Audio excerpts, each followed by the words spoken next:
गांव का देसी मटन। सूरज अभी पूरी तरह निकला नहीं था। पूरब की तरफ आसमान में हल्की लालिमा फैल चुकी थी। ठंडी हवा में मिट्टी की सौंधी खुशबू घुली हुई थी। बेलापुर गांव धीरे धीरे जाग रहा था। कहीं बैलों की घंटी की आवाज थी, कहीं चूल्हे पर जलती लकड़ियों की चटचट और कहीं मुर्गे की तेज बांग। आज का दिन साधारण नहीं था।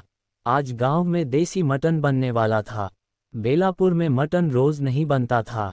यहाँ मटन किसी उत्सव से कम नहीं माना जाता।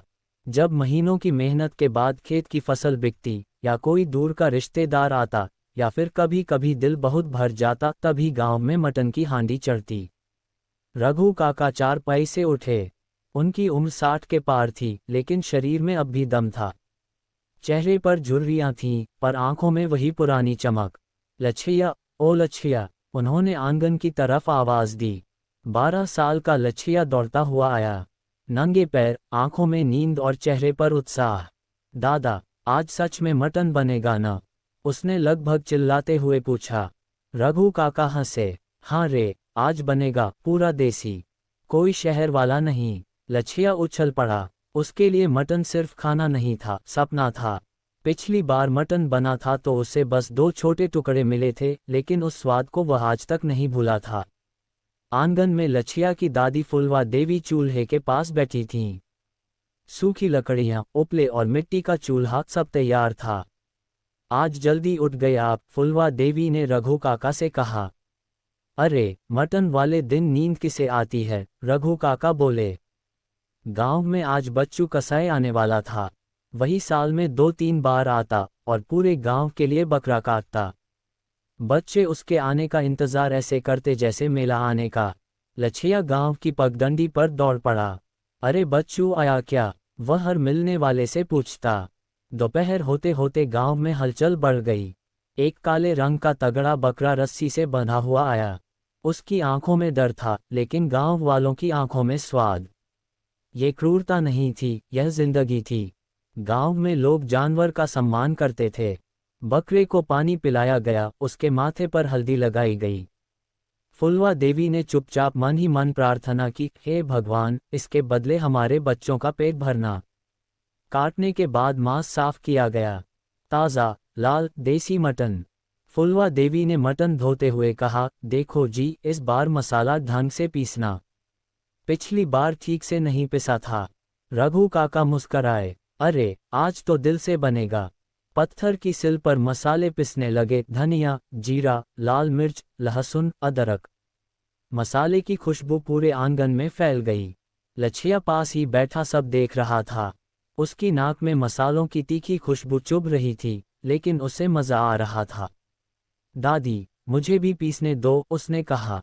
जा रे, हाथ जल जाएगा, फुलवा देवी बोलीं। चूल्हे पर लोहे की कड़ाही चढ़ी। देसी घी डाला गया।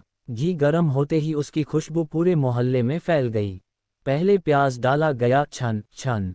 फिर अदरक, लहसुन, और फिर मसाला। मसाला भुनने लगा। तेल अलग होने लगा। रघु काका ने कहा, अब मटन डालो। मटन कड़ाही में गया। एक तेज आवाज हुई, छन्नाक। मटन को मसाले में लपेटा गया।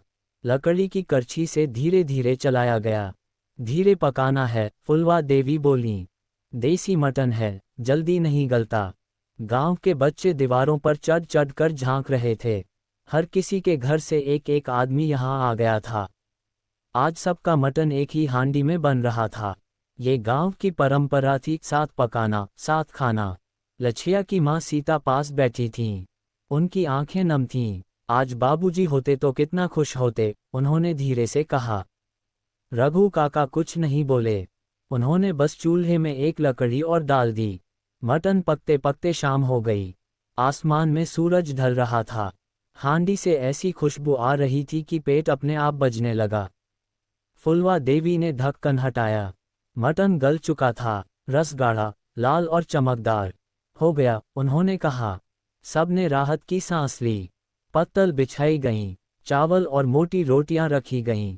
फिर मटन परोसा गया। लछिया की पत्तल में 3 टुकड़े आए। आज 3। उसने पहले एक टुकड़ा उठाया, सूंघा और फिर मुंह में डाला। उसकी आंखें बंद हो गईं। दादा, उसने कहा, ये तो स्वर्ग जैसा है। रघु काका हंस पड़े। उनकी आंखें भर आईं। चारों तरफ लोग चुपचाप खा रहे थे। कोई मोबाइल नहीं, कोई शोर नहीं। सिर्फ मटन, रोटी, चावल और साथ बैठा गांव। खाने के बाद सबने पानी पिया। बुजुर्ग खांसते हुए उठे, बच्चे हंसते हुए भागे, आसमान में तारे निकल आए।